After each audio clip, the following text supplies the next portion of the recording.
Oh, oh, oh.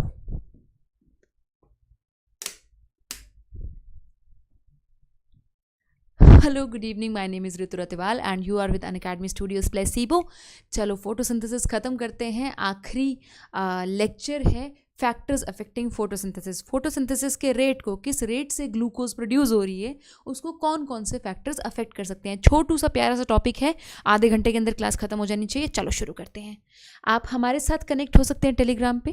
Telegram का app download कर लेंगे और जैसे आप ये लिंक डालेंगे ना, नीट प्लेसिबो, आप हमसे कनेक्टेड हो जाएंगे. फ़ायदा ये है कि देखो जितने भी यहाँ पे टेस्ट होते हैं उन सब का पीडीएफ मैं वहाँ पे डालूंगी.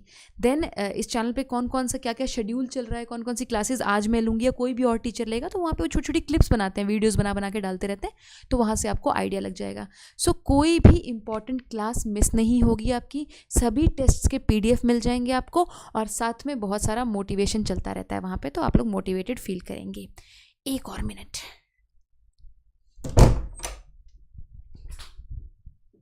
हाँ जी, अनअकैडमी प्लस के बारे में बात कर लेते हैं. अनअकैडमी प्लस का प्लेटफॉर्म एक ऑनलाइन लर्निंग प्लेटफॉर्म है नीट के बच्चों के लिए. It's very different and very innovative. अगर आप ऑफलाइन कोचिंग के कंपैरिजन में कंपेयर करेंगे, ऑफलाइन कोचिंग में जो चल रहा है आपको वही पढ़ना पड़ता है, ठीक है. जो आपको रिवीजन हो रहा है आपको वही पढ़ना पड़ता है, चाहे आपको चैप्टर नहीं भी आता हो. अगर आपको रिवीजन शुरू हो चुका है तो फिर रिवीजन ही होगा, वो चैप्टर आपको कोई फिर से नहीं पढ़ाएगा, ठीक है. मान लो आपने पढ़ लिया हो और आप रिवीजन नहीं करना चाहते हो, आप क्वेश्चन करना चाहते हो, तो आपको कोई क्वेश्चन नहीं कराएगा, आपको कोई लोग रिवीजन नहीं कराएंगे. अनअकैडमी प्लस में इंडिया के 40 बेहतरीन टीचर्स पढ़ा रहे हैं और हर एक टीचर जो अपने पेस से पढ़ा रहा है. कोई चैप्टर कवर कर रहा है, तो अगर आपने कोई चैप्टर पढ़ा ही नहीं है तो आप वहाँ से पढ़ सकते हो. देन कोई हो सकता है क्रैश कोर्स ले रहा हो, अगर आपने चैप्टर पढ़ लिया आप क्रैश कोर्स लगा सकते हो. कोई सिर्फ क्वेश्चन आंसर्स की सीरीज ले रहा है तो आप वो कर सकते हो. कोई सिर्फ पास्ट नीट के क्वेश्चंस डिस्कस कर रहा है, समझ रहे हो.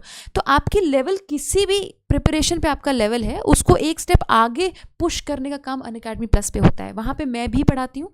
और क्या फ़ायदे हैं अनअकैडमी प्लस के?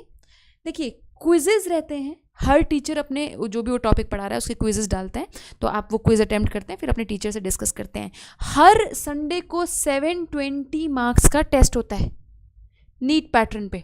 तो मैं तुम्हें बार बार एम्फेसाइज करती हूँ कि भैया टेस्ट सीरीज़ ज्वाइन करनी है, टेस्ट सीरीज़ ज्वाइन करिए. तो यहाँ पे आपको टेस्ट सीरीज़ साथ में ही मिलती है, अनअकैडमी प्लस के सब्सक्रिप्शन के साथ ही मिलती है. देन डाउट क्लियरिंग सेशंस रहते हैं. जितने भी आपके दिमाग में क्वेश्चंस हैं, नहीं आ रहे, या कोई क्वेश्चन आपने अटेम्प्ट किया, मान लो नहीं हो, उस क्वेश्चन की फोटो खींचो. डाउट क्लियरिंग सेशन में आप वो फोटो भेज सकते हो, आपके टीचर को फोटो मिल जाएगी, वो चेक करके आपको आंसर करेंगे कि बेटा ये ऐसे होगा, ऐसे होगा. समझ रहे हो.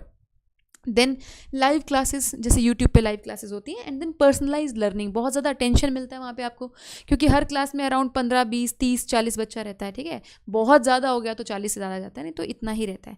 तो हर बच्चे से बात हो पाती है, पर्सनलाइज्ड अटेंशन होती है. वहाँ पर मैं भी पढ़ा रही हूँ, मेरे बहुत सारे कोर्सेज वहाँ पर शुरू होने वाले हैं. ऑलरेडी क्रैश कोर्स चल रहा है, ठीक है. क्रैश कोर्स में भी सिर्फ 3-4 ही चैप्टर किए मैंने. एनिमल टिश्यू भी ख़त्म करा है. अभी मैं अलग से एक इकोलॉजी का कोर्स शुरू करने जा रही हूँ, तो इकोलॉजी तुम लोगों को वहाँ पे पढ़ाऊंगी. देन आनंद मनी सर के साथ नीट और बोर्ड्स वाला कोर्स शुरू करने वाली हूँ. देन ड्रॉपर्स के लिए एक छोटू सा कोर्स शुरू करने वाली हूँ, जिसमें तुम्हें 30-40 डेज़ के अंदर पूरा सिलेबस मैं दोबारा से रिवाइज कराऊंगी बहुत ही फास्ट तरीके से. सो ये सब कुछ लेने के लिए ना, मेरे कोर्सेज सारे के सारे, एक कोर्स लो, चाहे 2 लो, चाहे 3 लो, चाहे 4 कोर्सेज, जितने मर्जी कोर्सेज में पढ़ो, ठीक है. चाहे 10 टीचर से पढ़ो, चाहे सिर्फ 4 टीचर से पढ़ो, चाहे 3 टीचर से पढ़ो, तुम्हारी मर्जी है. ये सब कुछ, सभी टीचर्स, सभी सब्जेक्ट्स का सब्सक्रिप्शन तुम्हें एक सब्सक्रिप्शन लेना होता है. वो सब के लिए एप्लीकेबल है, ठीक है. सब्सक्रिप्शन कैसे लेना है देखो. अनअकैडमी लर्निंग ऐप डाउनलोड कर लोगे, इंस्टॉल कर लोगे, फ्रंट पेज खोलोगे, प्लस पे आ जाओगे. प्लस पे आने के बाद आगे नीट एंड एम्स के सेक्शन पे आ जाओगे, क्लिक करोगे, वहाँ पे गेट सब्सक्रिप्शन पे आ जाओगे. फिर चूज़ करोगे कौन से समय के लिए तुमको चाहिए. अभी तुम्हारे लिए 3 महीने वाला बेस्ट है. इसका प्राइस वैसे यहाँ पे लिखा हुआ है 15,000, लेकिन मैं तुम्हें ये 13,500 में दे सकती हूँ. एक तरीका है, ठीक है. 6 मंथ्स वाला कोर्स अगर ज्वाइन करना चाहते हो, लिखा हुआ है 24,000, परंतु ये आपको मिल सकता है 21,600 में. 1 ईयर का लिखा हुआ है 30,000. जो अभी +1 में बच्चे हैं, अभी वो पूरा +2 में पढ़ने के लिए वो 1 ईयर वाला कोर्स लेंगे. 30,000 का आपको अवेलेबल हो सकता है सिर्फ 27,000 में. देखो 10-10% कम करती जा रही हूँ मैं फीस. 2 years वाला जो भी 10वें बच्चा है 48,000 का हो सकता है 43,200। ये कैसे कम हो सकते हैं prices? You have to use a code. Code डालते आपको 10% का ऑफ मिल जाता है, प्लस आप मुझसे कनेक्टेड हो जाते हो। कैसे? कोई भी, फॉर एग्जाम्पल कोई भी कोड सबके लिए सेम है। आपने 1 year वाला क्लिक किया, यू सी यहाँ पे 30,000 है, आप 30,000 नहीं पे करोगे, ऊपर कोड डालोगे ऋतु लाइव RITULIVE, कोड डाल के अप्लाई बटन हिट करोगे, वहीं देखोगे तुम साथ में कि 10% तुम्हें कम नज़र में आ रहा है। साथ में ही तुम मुझसे कनेक्टेड हो जाओगे, मेरी क्लास की एंट्री तुम्हारे लिए खुल जाएगी, ओपन हो जाएगी, and you get my PDF notes. Okay, so code डालना मत भूलना। और अभी जो भी बच्चे प्रेपरेशन कर रहे हैं, I am recommending this tool to you. Unacademy plus जैसी बढ़िया चीज़ मतलब मेरे पास नहीं थी जब मैं पढ़ाई करती थी। इट्स मतलब बहुत कम प्राइस में एक बहुत तगड़ा टूल है, अगर कोई बच्चा इसको सही से मतलब इस्तेमाल करना सीख जाए तो। आइए शुरू करते हैं। फैक्टर्स अफेक्टिंग फोटोसिंथेसिस, बहुत छोटू सा प्यारा सा नन्हा सा चैप्टर है, ये टॉपिक है। कौन कौन से फैक्टर्स फोटोसिंथेसिस को अफेक्ट करते हैं?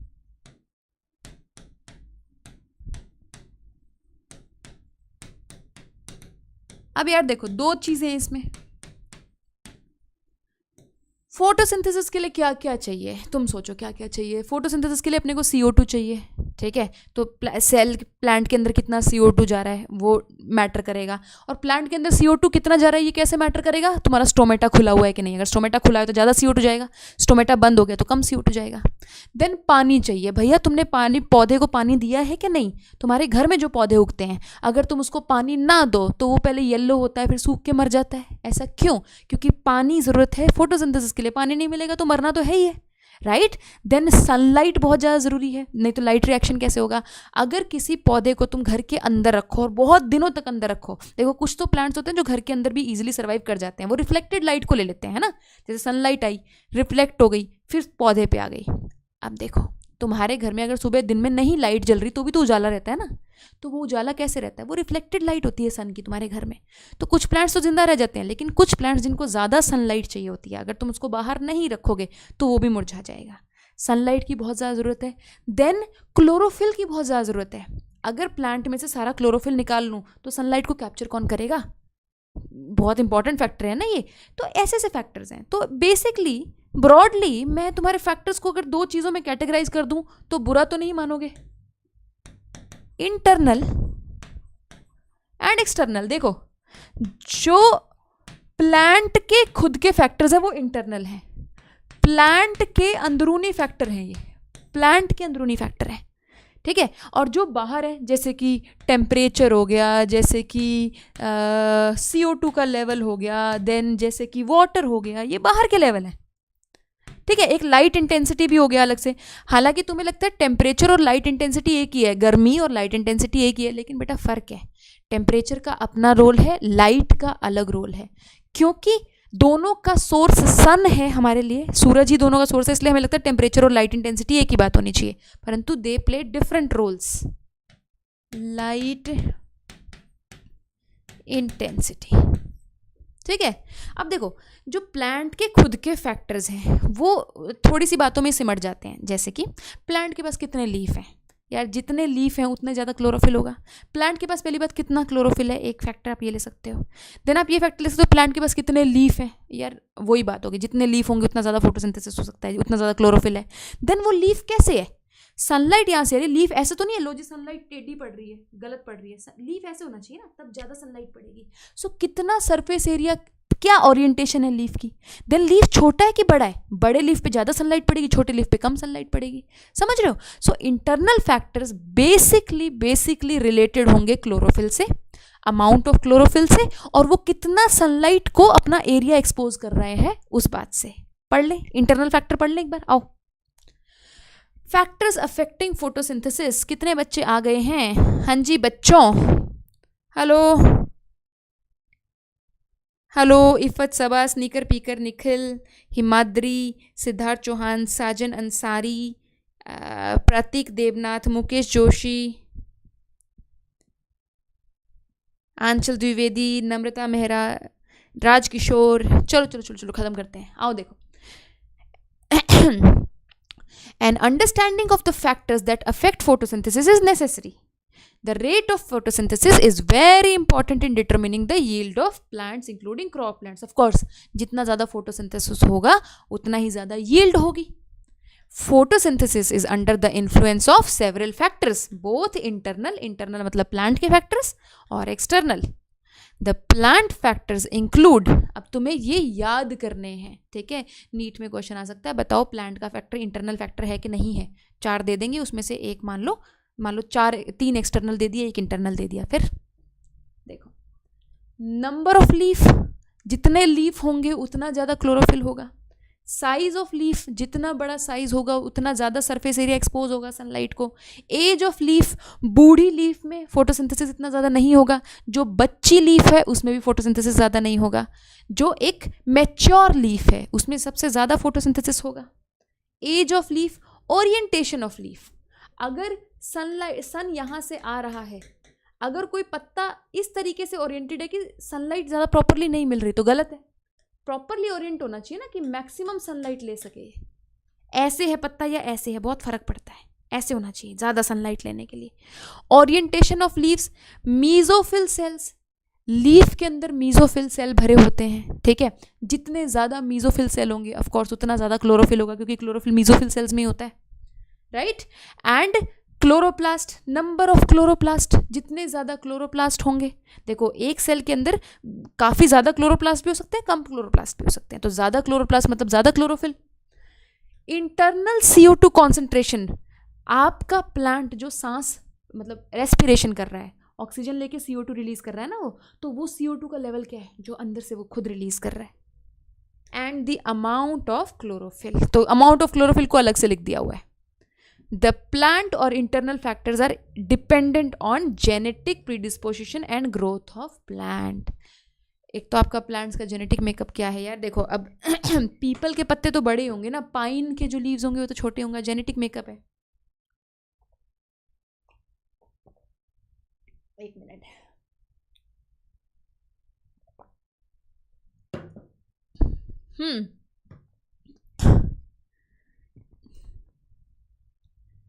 कोई डाउट तो नहीं है ना यहाँ तक? हाँ अब चैन आया पानी पी के। हाँ। देखो यार ये ना बच्चों वाला खेल है जो ये फैक्टर्स हैं, ठीक है। जो इम्पॉर्टेंट बातें हैं मैं तुम्हें अंडरलाइन करा दूंगी, नीट में अगर क्वेश्चन आना होगा तो वहाँ से आएगा। इसमें से बहुत कम चांसेस है, but still you learn it, you know it, क्योंकि अच्छा स्कोर लाने के लिए NCERT की एक एक लाइन इंपॉर्टेंट है। तो आपको पता होना चाहिए भैया, number of leaves, orientation of leaves, surface area of leaves, number of mesophyll cell, amount, number of chloroplast, amount of chlorophyll, everything you have to remember. Internal CO2 concentration ये learn कर लोगे। एक्सटर्नल फैक्टर पे चलो। External factor में क्या हुआ, बाहर CO2, atmosphere में CO2 लेवल कितना है, लाइट कितना है, टेम्परेचर कितना है, वाटर कितना मिल रहा है प्लांट को, ये 4 एक्सटर्नल फैक्टर्स हैं। एक्सटर्नल फैक्टर पढ़ने से पहले अपने को पढ़ना है Blackman's law of limiting factors. Blackman बंदा था, ब्लैकमैन 1905 में ये लॉ दिया था, लॉ ऑफ लिमिटिंग फैक्टर्स। मैं तुम्हें समझा देती हूँ क्या है, फिर आप पढ़ लेते हैं। ब्लैकमैन ने ये कहा, एक कंडीशन ले लो, एक प्लांट को बहुत अच्छी सनलाइट मिल रही है, मान लो बहुत बढ़िया सनलाइट मिल रही है, बहुत बढ़िया CO2 लेवल है इन्वायरमेंट में, क्योंकि इन्वायरमेंट में जितना CO2 लेवल होगा इनको तो बढ़िया ही है, उतना ही CO2 इनको मिलेगा अंदर जाने के लिए, उतना ही ग्लूकोज बनेगा। लेकिन इस प्लांट को पानी नहीं मिला, वाटर की कमी है इसमें, बिल्कुल वाटर की कमी है, तो फोटोसिंथेसिस बहुत कम होगा। अब जब तक तुम उसमें पानी नहीं डालोगे, तुम कितनी भी सनलाइट देते रहो, तुम कितना भी CO2 डालते रहो, फोटोसिंथेसिस नहीं बढ़ेगा भैया, क्योंकि उसको CO2 की प्रॉब्लम है ही नहीं, उसको सनलाइट की प्रॉब्लम है ही नहीं, उसको पानी की प्रॉब्लम है, तो उसको पानी दो ना। लॉ, ब्लैकमैन्स का लॉ ऑफ लिमिटिंग फैक्टर कहता है, ये फिर एक एग्जाम्पल है कि यहाँ पानी लिमिटिंग फैक्टर है। लिमिटिंग फैक्टर होता है जो अपनी लोएस्ट वैल्यू के सबसे नज़दीक फैक्टर है ना, वो लिमिटिंग फैक्टर है। तो पानी की अपनी लोएस्ट वैल्यू के सबसे ज़्यादा नज़दीक है, CO2 काफ़ी हाई है, सनलाइट काफ़ी हाई है, उसे फ़र्क ही नहीं पड़ रहा। अब जैसे जैसे तुम पानी बढ़ाते जाओगे वैसे वैसे फोटोसिंथेसिस का रेट बढ़ता जाएगा। सो ब्लैकमैन ने ये कहा जो प्रोसेस का रेट है ना, rate of photosynthesis, it will depend upon the limiting factor. Limiting factor जो अपनी लोएस्ट वैल्यू के सबसे पास होगा। ठीक है, एक और तुम्हें एग्जांपल देती हूँ। मान लो ये प्लांट है, इसको अच्छी सनलाइट मिल रही है, अच्छा CO2 मिल रहा है, और इस बार तो पानी भी मिल रहा है, बहुत बढ़िया पानी मिल रहा है। ये लो पानी भी डाल दिया, बहुत सारा बारिश हो गई, पानी डाल दिया। लेकिन इसको टेम्परेचर हम रख देंगे -18 डिग्री सेल्सियस पे रख देंगे हम, मान लो सपोज। क्या यहाँ फोटोसिंथेसिस होगी? क्या यहाँ फोटोसिंथेसिस होगी?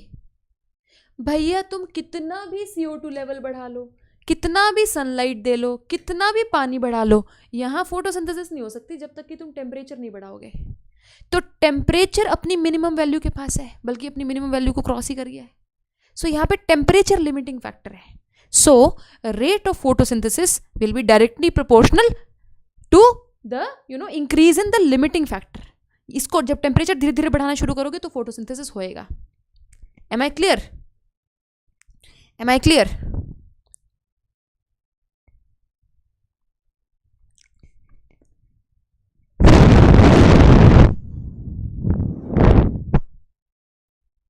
फोटोसिंथेसिस खत्म हो गया आज। पढ़े एक बार, रीड कर ले तो ज्यादा समझ में आएगा। देखो, दिस स्टेट्स दैट, पढ़ो ध्यान से, समझ में आएगा। If a chemical process is affected by more than one factor, यदि कोई केमिकल प्रोसेस एक से ज्यादा फैक्टर से अफेक्ट हो रहा है, जैसे फोटोसिंथेसिस सनलाइट से भी अफेक्ट हो रहा है, टेम्परेचर से भी अफेक्ट हो रहा है, पानी से भी अफेक्ट हो रहा है, CO2 कॉन्सेंट्रेशन से भी अफेक्ट हो रहा है, then its rate will be determined by the factor which is nearest to its minimum value. Then उस प्रोसेस का रेट डिसाइड होगा उस फैक्टर द्वारा। ABCD 4 फैक्टर हैं, उस फैक्टर द्वारा डिसाइड होगा जो कि अपनी मिनिमम वैल्यू के बहुत ज़्यादा नज़दीक पहुंच गया है। It is the factor which affects the process if its quantity is changed. Am I clear on this? Am I clear on this? अब बोलो, Am I clear on this? Next chapter Kajal Ojha देखते हैं। यस, अर्पित भारद्वाज ने बहुत ही simple language में बोला है, slowest step is the rate determining step. पढ़ते हैं ना आपा, केमिस्ट्री में तुम लोग पढ़ते हो, slowest step is the rate determining step. तो वैसे ही सबसे मिनिमम वाला जो है वो रेट डिटर्मिनिंग स्टेप होगा। For example, despite the presence of a green leaf, optical light, CO2 conditions, the plant may not photosynthesize if the temperature is very low. This leaf, if given the optimal temperature, will start photosynthesizing. It was very easy. It was very easy. बात खत्म हो गई। अब आ जाओ external factor पे। 4 वही पढ़ने, उसी में से क्वेश्चन आते होते हैं। ब्लैकमैन्स का लॉ आ सकता है तुम्हारा नीट में। सबसे पहला फैक्टर लाइट, लाइट की इंटेंसिटी। यार देखो, जितनी सनलाइट मिलेगी उतना ही अच्छा है। ऑब्वियसली ऑब्वियस रिलेशन है यार। देखो, रात को क्यों नहीं फोटोसिंथेसिस होता? क्योंकि सनलाइट नहीं होती। अब जब सुबह होती है तो सूरज निकलता है तो फोटोसिंथेसिस होने लगता है। अब जैसे जैसे सूरज बढ़ता जाता है, जितना धूप बढ़ती जाती है उतना फोटोसिंथेसिस भी बढ़ता जाता है, क्योंकि लाइट इंटेंसिटी बढ़ती जाती है। जितना लाइट आएगा उतना ही तो क्लोरोप्लास्ट कैप्चर करेगा ना, उतना ही तो ATP और NADPH बनाएगा ना, उतना ही तो डार्क रिएक्शन को देगा। सो ऑब्वियसली, परंतु इतनी लाइट कर दो तुम, इतनी लाइट कर दो, फिर क्या भैया, एक लेवल तक ही लाइट आपका रेट बढ़ाएगी। ठीक है, अब एक टाइम आएगा जब लाइट से सैचुरेशन होगी, फर्क ही नहीं पड़ेगा, लाइट से फर्क ही नहीं पड़ेगा एक टाइम पे। तो कुछ ग्राफ ऐसा आएगा, देखो ग्राफ कुछ ऐसा आएगा। मान लो यहाँ से लाइट बढ़ा रही हूँ, यहाँ से फोटोसिंथेसिस बढ़ा रही हूँ। पहले तो लाइट के साथ साथ फोटोसिंथेसिस बढ़ेगा, है ना, लाइट बढ़ाऊंगी, फोटोसिंथेसिस बढ़ेगा बढ़ेगा बढ़ेगा, फिर एक टाइम पे यहाँ पे सैचुरेशन आ जाएगी। कुछ ऐसा ग्राफ आएगा। ठीक है, और अगर ज़रूरत से ज़्यादा लाइट मार दोगे तो लाइट ब्रेक डाउन करने लग जाता है क्लोरोफिल का। So too much light is not good. Optimum level दो लाइट का, but if you give too much light, chlorophyll will start to break down and it will lead to decrease in photosynthesis. तो ऐसे graph ये ऐसे बनना चाहिए, पर NCERT यहीं तक दिखा रही है, इसलिए हम लोग यहीं तक पढ़ेंगे। ओके, चलो पढ़ लेते हैं। We need to distinguish between the light quality. देखो बेटा, लाइट की क्वालिटी बहुत मैटर करती है, ठीक है, कौन सी वेवलेंथ आप दे रहे हो। ऐसा नहीं आप कुछ भी मान लो अब तुम ग्रीन लाइट की वेवलेंथ बढ़ाई जा रहे हो, यार ग्रीन से तो फोटोसिंथेसिस ज़्यादा होता ही नहीं ना, रेड से और ब्लू से होता है ना, तो क्वालिटी बहुत ज़्यादा मैटर करती है। तो ये तुम कौन सा वेवलेंथ बढ़ा रहे हो। लाइट इंटेंसिटी, कितनी इंटेंस लाइट दे रहे हो, कितने तुम पर सेकेंड कितने एनर्जी बंडल्स फेंक रहे हो। Then duration of exposure to light, कितने समय के लिए दे रहे हो। ये नहीं 1 घंटा ही, भैया कुछ 3-4 घंटे दो, तब अच्छा सा मस्त फोटोसिंथेसिस होगा। While discussing light as a factor that affects photosynthesis, there is a linear relationship between incident light and CO2 fixation. Linear relation क्या होता है समझते हो ना? This is the linear relation. सीधा यहाँ पे लाइट बढ़ा दो, यहाँ पे फोटोसिंथेसिस बढ़ाओ, तो यहाँ पे linear relation बनेगा. At a higher light intensities, gradually the rate does not show any further increase. देखो ग्राफ NCERT में भी दिया हुआ है, यहाँ तक बढ़ता रहेगा बढ़ता रहेगा बढ़ता रहेगा, एक लेवल के बाद आके इट विल नॉट इंक्रीज, बल्कि ये ऑप्टिमम लाइट इंटेंसिटी है। यहाँ पे ग्राफ बना लो, this is the optimum light intensity जिसपे हाईएस्ट रेट अचीव हो रहा है। इससे ज़्यादा मत बढ़ाओ, इससे ज़्यादा बढ़ा के सीधा जा रहा है, अगर बहुत ही ज़्यादा बढ़ाओगे तो नीचे भी गिरने लगेगा, वापस भी आ जाएगा, ठीक है, क्लोरोफिल टूट गया। At higher light intensities, gradually the rate does not further increase as other factors become limiting. बाकी factors limiting हो जाएंगे ना, पानी और बढ़ाओ, CO2 और बढ़ाओ, लाइट क्यों बढ़ाई जा रहे हो। What is interesting to note that light saturation occurs at 10% of full sunlight. तुम समझ रहे हो, लाइट का भी लिमिटिंग फैक्टर हो नहीं सकता। जितना सनलाइट हमें मिलता है उसका सिर्फ 10% भी मिलेगा ना, तो भी लाइट की सैचुरेशन आ जाती है।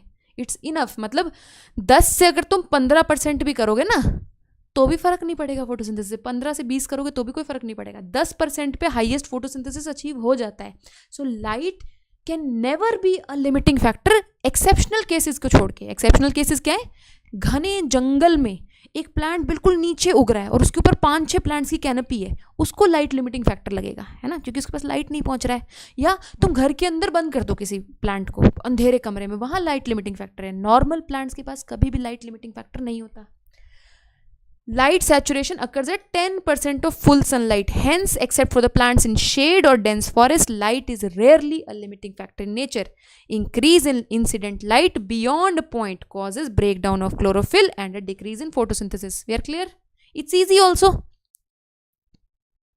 It's easy also. कुछ नहीं है इसमें।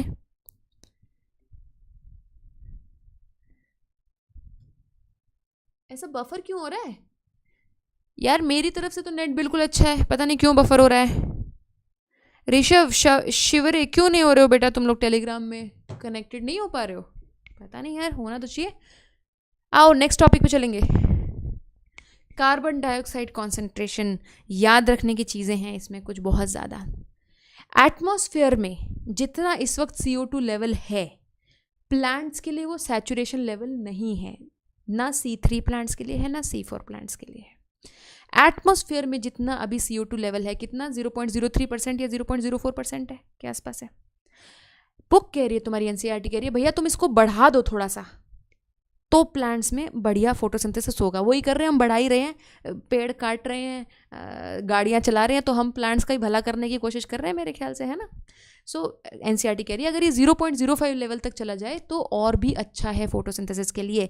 CO2 का लेवल प्लांट्स के लिए कम है इस वक्त, जितना होना चाहिए एडिक्वेट लेवल से कम है।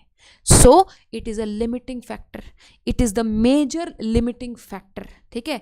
एक्सेप्शनल केसेस तो हैं, जैसे अभी हमने देखा शेड में प्लांट्स हैं वो एक्सेप्शनल है, या डेजर्ट में प्लांट्स हैं उनके लिए पानी लिमिटिंग है। लेकिन अगर तो नॉर्मल प्लांट्स की बात करो तो CO2 is the limiting factor.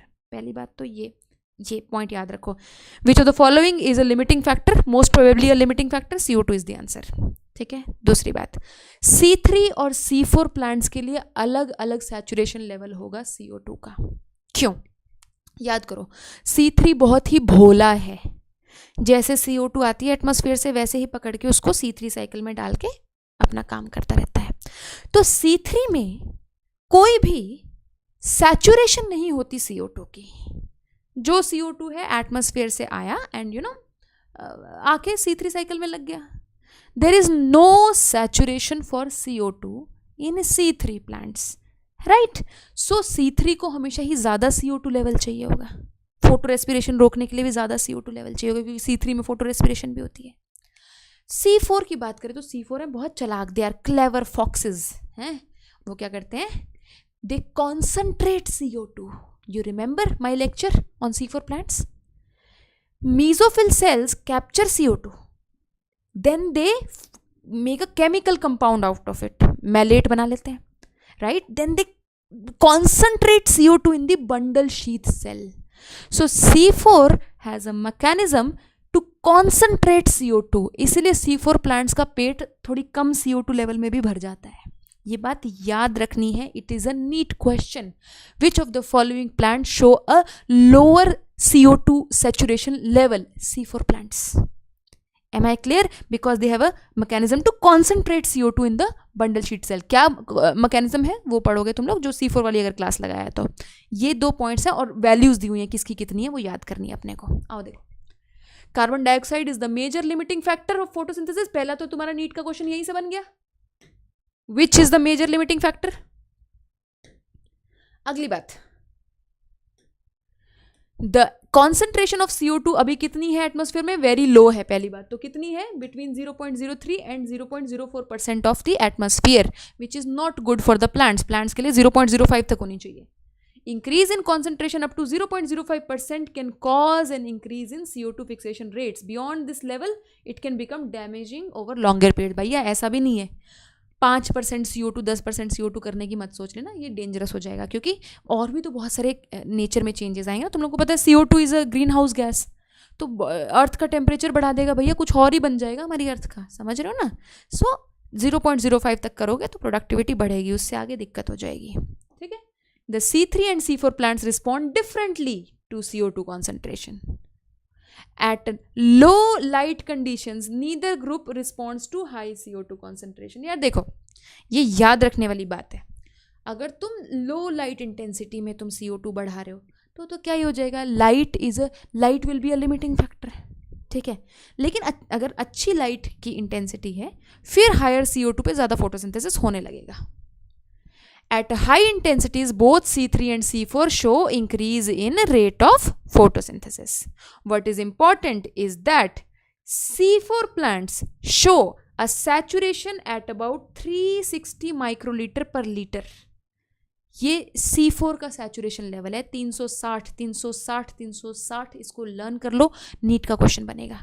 360 microlitre पर लीटर ऑफ एयर पे सैचुरेशन आ जाती है C4 की, और C3 की भूख ज़्यादा है। क्यों? अभी बताया, C3 के पास CO2 कॉन्सेंट्रेट करने का तरीका नहीं है। सो C3 450 तक जाता है, 450 माइक्रोलीटर पर लीटर पे उसकी सैचुरेशन आ पाती है। While C3 responds to increased CO2 concentration and saturation is seen only beyond 450 माइक्रोलीटर्स पर लीटर। सैचुरेशन का मतलब समझ रहे हो ना, सैचुरेशन इज अ पॉइंट। देखो सैचुरेशन क्या है, सैचुरेशन इज अ पॉइंट, जैसे मान लो CO2 है, यहाँ पे फोटोसिंथेसिस है, समझ रहे हो, यहाँ पे फोटोसिंथेसिस है। सैचुरेशन ये है कि CO2 लेवल बढ़ा रहे हो तो फोटोसिंथेसिस हो रही है। फिर तुम कितनी भी CO2 बढ़ा लो, फोटोसिंथेसिस का रेट कांस्टेंट हो गया। कितना भी तुम इस लेवल से आगे कोई फर्क नहीं पड़ेगा। सो पहले CO2 बढ़ेगा तो फोटोसिंथेसिस बढ़ता रहेगा, फिर सैचुरेशन आ गई यहाँ पे, समझ रहे हो। C4 में सैचुरेशन थोड़ा जल्दी आ जाती है, 360 माइक्रोलीटर्स पे आ जाती है। अगर C3 की बात करूं, so this is C4 plant, अगर मैं C3 की बात करूं तो C3 में सैचुरेशन नहीं आती नहीं, यहाँ पे आके सैचुरेशन आती है। मतलब CO2 लेवल काफी ज्यादा होता है तब सैचुरेशन आती है, 450 माइक्रोलीटर्स पे सैचुरेशन आती है। समझे हो, क्लियर हुई है ये बात। C3 की सैचुरेशन लेट आती है क्योंकि उसके पास CO2 कॉन्सेंट्रेशन करने का तरीका नहीं है। C4 की सैचुरेशन जल्दी आती है क्योंकि उसके पास कॉन्सेंट्रेट करने का तरीका है। It's easy, right. Plant respiration, reproductive health, अच्छा देखती हूँ क्या कराऊंगी, देखती हूँ, कल बता दूंगी पक्का, ठीक है। Okay, so we are done here, ये हो गया The fact that C3 plants respond to higher CO2 concentration by showing increased rate of photosynthesis lead to higher productivity has been used by some greenhouse crops. ये क्या कह रहा है? C3 ज़्यादा CO2 में बेटर उगते हैं, है ना? तो हम C3 क्रॉप्स को ग्रीन हाउस में बंद कर देते हैं. अब ग्रीन हाउस का फ़ायदा क्या है? देखो, ये मान लो ग्रीन हाउस है, ये ग्रीन हाउस है. ग्रीन हाउस क्या होता है? ग्लास का बना होता है. ग्लास का बना होता है. यहाँ तुम्हारा प्लांट उग रहा है. अब ग्लास का फायदा क्या है कि यहाँ पे सनलाइट तो अंदर जाती है क्योंकि ग्लास को कवर वो क्रॉस कर लेती है सनलाइट. यहाँ से जो भी CO2 लेवल रिलीज हो रहा है वो वापस यहीं पे ही आ रहा है. सो CO2 जो प्लांट्स रिलीज कर रहे हैं वो वापस प्लांट्स को ही मिल जाती है. ठीक है. So green house crops generally C3 crops होती हैं, जैसे कि टोमेटो एंड बेल पेपर. ये तुम्हारी NCERT के एग्जाम्पल हैं. Such as tomatoes and bell pepper. They are allowed to grow in carbon dioxide enriched atmosphere that leads to higher yields. Am I clear? It's very simple.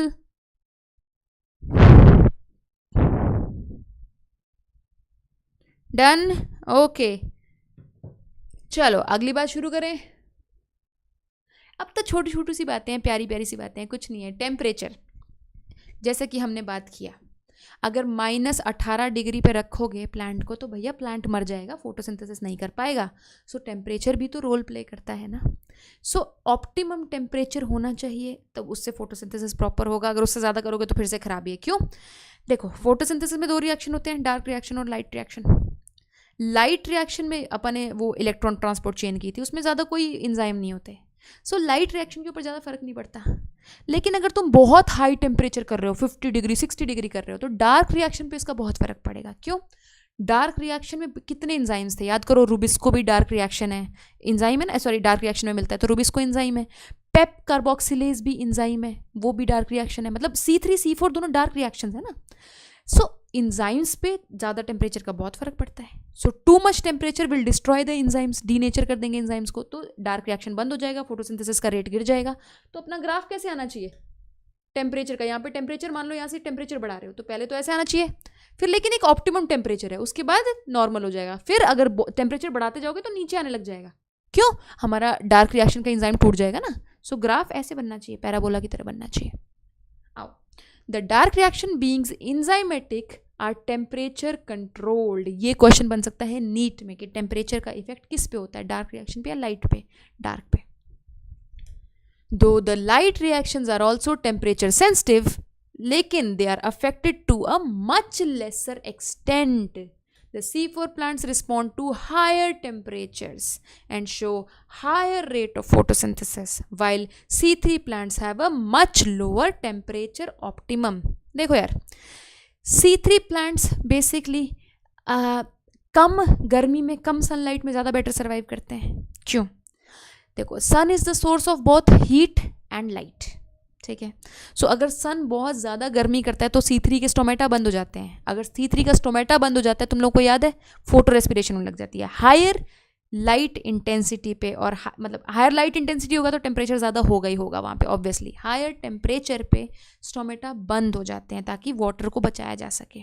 ठीक है. फिर photo respiration शुरू होता है. सो इसलिए C3 plants को cool season plants भी कहते हैं. ठीक है. और C4 प्लांट्स को वार्म सीजन प्लांट्स भी कहते हैं, क्योंकि C4 में फोटो रेस्पिरेशन होता नहीं, तो वो high light intensity, high temperature पे भी अपना स्टोमेटा खुला रख पाते हैं. तो ऑब्वियसली C4 जो है वो बेटर रिस्पॉन्ड करेगा हायर टेम्परेचर को. C3 की बैंड बच जाएगी हायर टेम्परेचर पे. ठीक है. The temperature optimum for photosynthesis of different plants also depend on the habitat that they are adapted to. यार ऑब्वियसली ठंड वाले प्लांट्स को टेम्परेचर खराब करेगा, फोटोसिंथेसिस रेट गिराएगा.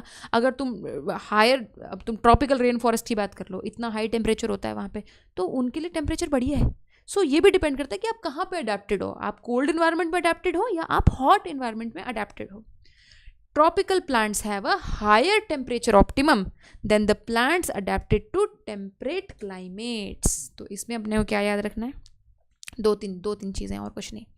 पहला, टेम्परेचर C3 को ज़्यादा अफेक्ट करता है, तो C3 ज़्यादा टेम्परेचर में नहीं लगता.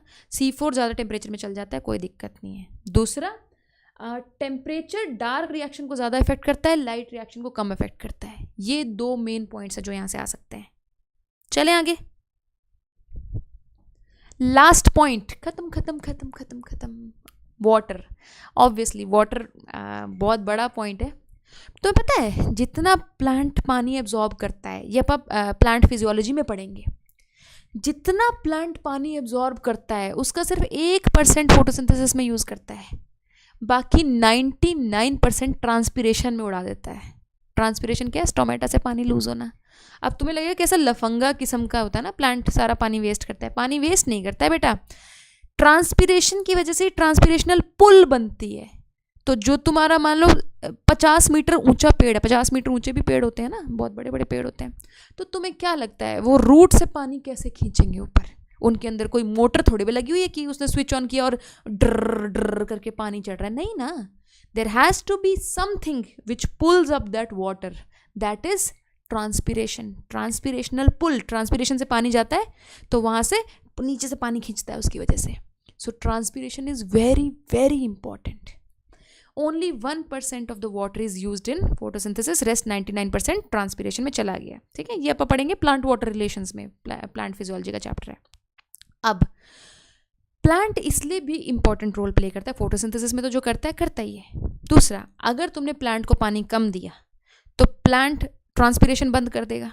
ठीक है, तो वो स्टोमेटा बंद कर लेगा पानी बचाने के लिए। पानी कमी होती है स्टोमेटा बंद कर लेता है। यार अगर स्टोमेटा बंद हो गया तो CO2 कैसे अंदर आएगी? CO2 अंदर नहीं आएगी तो फोटोसिंथेसिस नहीं हो सकता ना, तो इसलिए फोटोसिंथेसिस कम हो जाएगा, मतलब धीरे हो जाएगा। दूसरी बात, ज़्यादा ही पानी कम हो गया तो लीफ ऐसे मुड़ जाते हैं, विल्ट हो जाते हैं।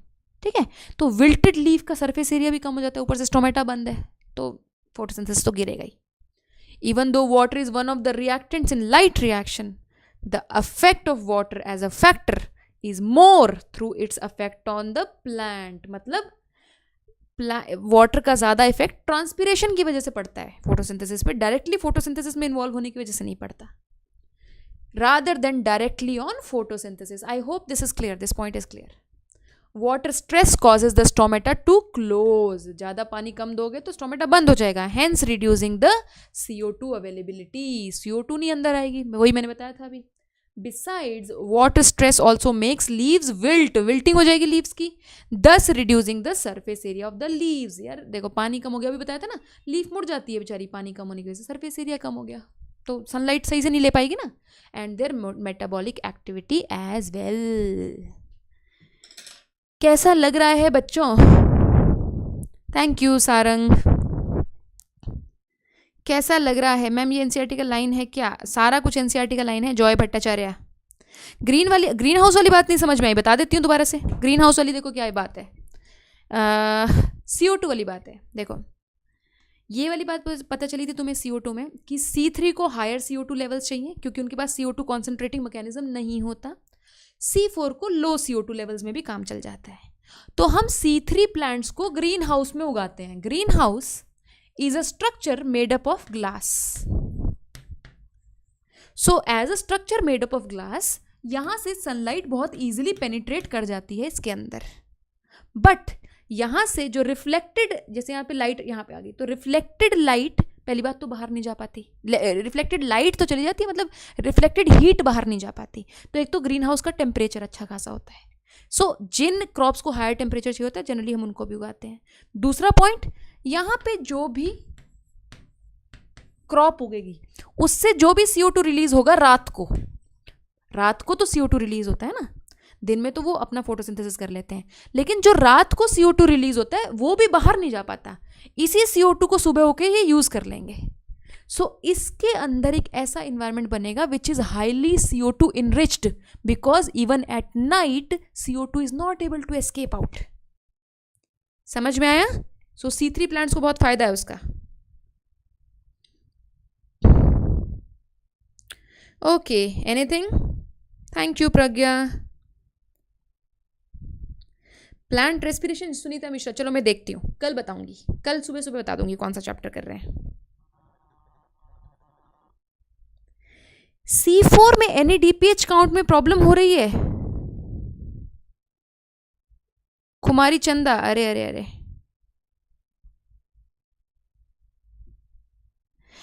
एक काम करो कुमारी चंदा, कमेंट सेक्शन में लिख दो, ये मैं तुम्हें कैलकुलेशन लिख के भेज दूंगी कमेंट सेक्शन में, ठीक है, कि C4 में कहाँ पे कितना NADPH यूज़ हो रहा है, कितना ATP यूज़ हो रहा है, ठीक है।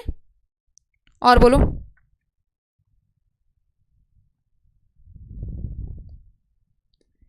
लिम्फोसाइट और इफेक्टर सेल में क्या डिफरेंस है? देखो, लिम्फोसाइट्स दो प्रकार के होते हैं मुकेश, T लिम्फोसाइट्स और B लिम्फोसाइट्स, ठीक है।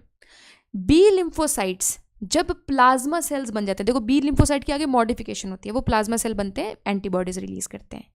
T लिम्फोसाइट्स आगे साइटोटॉक्सिक T लिम्फोसाइट्स वगैरह बनते हैं, जो आगे जाके सेल मीडिएटेड इम्यूनिटी देते हैं।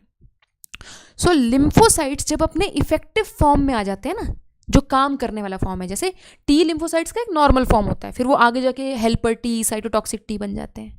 बी सेल एक नॉर्मल लिम्फोसाइट है, जब वो काम करने के मोड में आता है, एंटीबॉडीज रिलीज करने के मोड में आता है, तो वो प्लाज्मा सेल बन जाता है। तो इनको फिर इफेक्टर सेल कह देते हैं, जो एक्चुअली में काम कर रहे हैं उनको इफेक्टर सेल कह देते हैं। मुकेश, क्लियर हुआ बेटा? माधवी अत्री, तुम्हारा क्वेश्चन नहीं मिल रहा बेटा मुझे।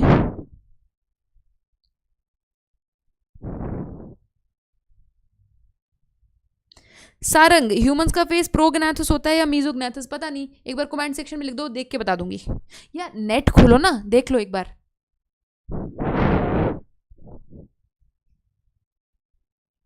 ओके, चलो, thank you so much, thank you so much. Session ख़त्म कर रही हूँ मैं अभी। अगर तुम लोग अच्छा लग रहा है वीडियो तो लाइक कर दो ज़रा, मुझे बहुत खुशी होगी लाइक्स देख के अपनी वीडियो पे, समझ रहे हो। और सब्सक्राइब कर दो चैनल को, और टेलीग्राम पे जुड़ जाओ, तुम लोगों को नोटिफिकेशन नहीं मिस होगा फिर मेरा। और अगर प्लस तुम लेना चाहते हो तो ले लो बेटा, मज़े आ जाएंगे तुम लोगों को पढ़ के। प्लस पे ये टाइम बहुत मिलता है पढ़ने के लिए, ठीक है। तो एक पर्सनल क्लास की तरह हो जाती है, तो रिस्पॉन्सिबिलिटी बढ़ जाती है मेरी कि पढ़ाना ही पढ़ाना है, सारा कवर कराना ही है, लर्न भी कराना है, रिविजन भी कराना ही है। सो प्लस पे मिलो प्लस पे कभी, फिर देखो मज़े आएंगे तुम्हें पढ़ने में, ठीक है। कोड ज़रूर डाल देना, ऋतु लाइफ। राजीव चौधरी, क्या हाल चाल है? कोड ज़रूर डाल देना, ऋतु लाइफ 10% ऑफ के लिए। आई सी यू। और कोई अगर क्वेश्चन रह गया है तो कमेंट सेक्शन में डाल दो। Right, thank you.